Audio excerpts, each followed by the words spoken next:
Here's how I can make this shader made of text here in Illustrator. Step 1, select the type tool. I'm going to type in Panter, press and hold Shift plus Alt, scale it up. And I'm going to go and select the AKIRA font. AKIRA Expanded Super Bold, it's a free font you can download. I'm going to leave the link in the description. And I'm going to go and reduce the distance in between the letters and make the kerning tight. Now I'm going to go to the swatches and select the yellow. Let's go and select the rectangle. And I'm going to go and create a rectangle on the text. Right click on the rectangle, go to Arrange, Send to Back. Let's go and select both elements, a right click, Group. Press and hold Alt, drag it down. Also press and hold Shift to isolate. Now I'm going to select the top one. Let's go to the Effects, Distort and Transform, and select Free Distort.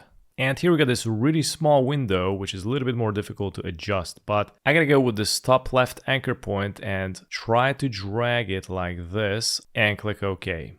I'm going to select both and we're going to go to the Object, Blend, click on Make. And now let's go and double click on the Blend tool here.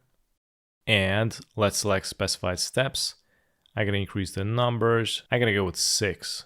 Click OK. And I'm going to go and double click on this text. And this way I can bring it up. And I'm also going to press and hold Shift to isolate. And this way I'm going to put some distance in between the text. Double click Release. Now I'm going to go and select the black color. Select the rectangle. Let's create a rectangle like this. A right click, Arrange, Send to Back. And now I'm going to go and add some shadings, which is going to make the text even more unique. So I'm going to select the rectangle and I'm going to measure this rectangle right here and create a similar size rectangle. And I'm going to bring it up. I'm going to put it here.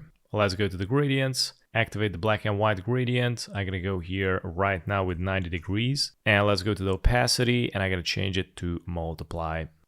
Press the letter G, and here you can rotate, and I'm going to try to put the shading on the left side. I'm also going to bring this black circle in, so it's going to bring the black area more in, and you also can expand the shading with this little square. I'm going to make it like this. Alright, now I'm going to select this rectangle with the gradient, press and hold Alt to drag it down, also press Shift to isolate, and I'm going to bring it to the second rectangle with the text. Press the letter G and adjust it a little bit better, rotate it, and do the same thing, repeat it. And on the third one, I'm going to try to remove the shading a little bit, make it more longer, and rotate a little bit. So it's a little bit of a pixel peeping process, but it's also really fun at the same time. And this is how the final result should look like. This was it for today, and thanks for watching.